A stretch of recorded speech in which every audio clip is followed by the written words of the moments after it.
Hello, ladies and gentlemen. Welcome back to another episode here on European Confessions. The following story that you're going to be listening to, it was sent to me by one of our brother. This is the translation of the message that he sent to me. Strange things indeed, they do happen in this world.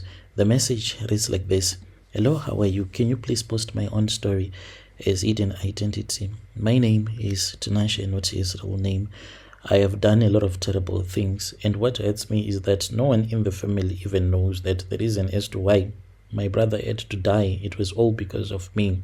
Things that I am not proud of.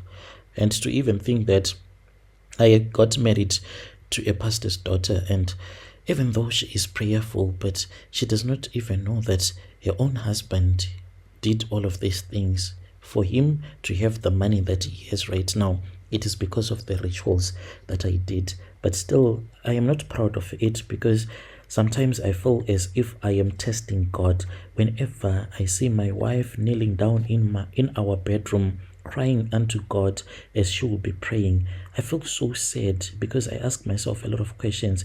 What if God will just reveal everything to her?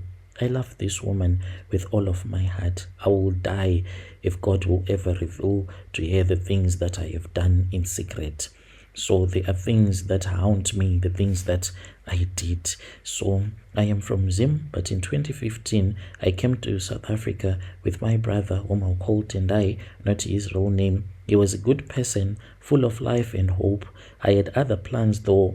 I was not looking for a hard work or to be someone who is better in life through hard work. I was looking for wealth, real wealth, and I knew how to get it.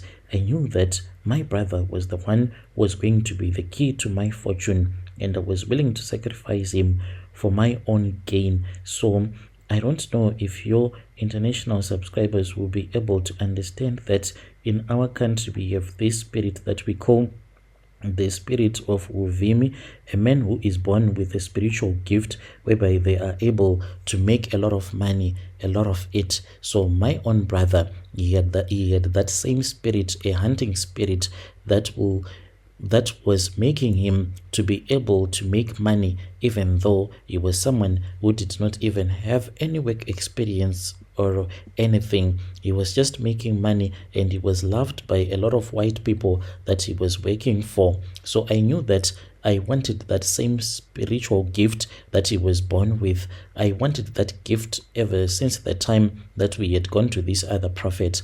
My brother was then told by that white garment prophet that he needed to buy a green garment, and he was supposed to buy that one, and each and every night when he would go to bed, he had to place it underneath the pillow. So this would help our ancestors to help him out when he would be going out to look for a job or to find money.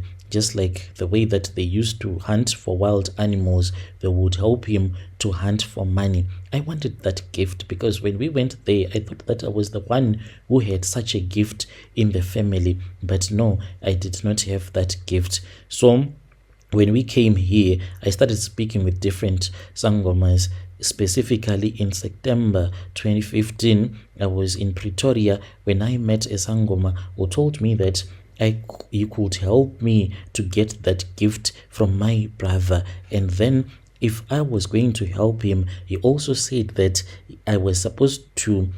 He then told me that if he was going to help me, then I also needed to help him. So I was like, how can I help you? He then told me that he wanted me to use my own brother in an Ukuthwala ritual in which I could not understand at that time. He said that through this ritual, after I would have used my brother, we were going to benefit in the end. Both of us were going to benefit.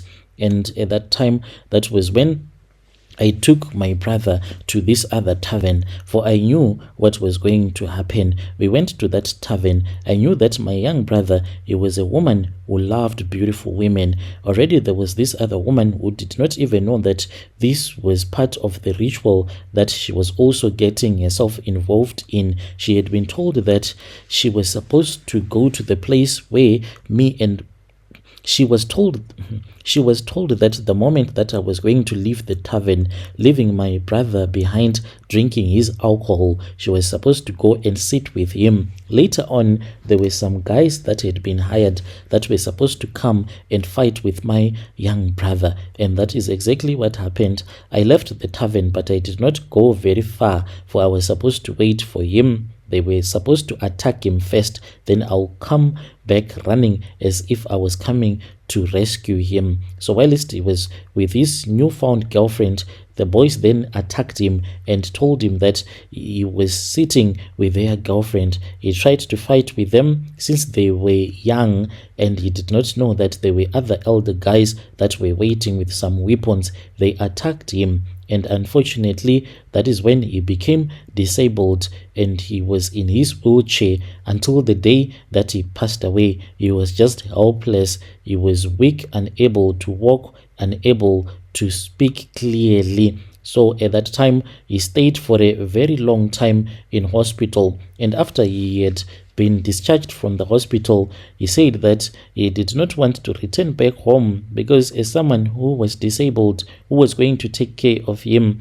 and already the traditional healer had told me that there were things that we were supposed to do. What I was supposed to do was that I would go with him, or sometimes the traditional healer will send one of his own or sometimes the Sangoma will send one of his assistants, and they would come and collect my young brother, and they would go with him to busy intersections. They would leave him there to beg, or one of them would be sitting in the car waiting for people to donate money from him. Even I, whenever I would go with him into town and leave him by the intersections, I would be watching from a distance as people would be handing him money, so their sympathy pouring out for him, but they did not know the truth.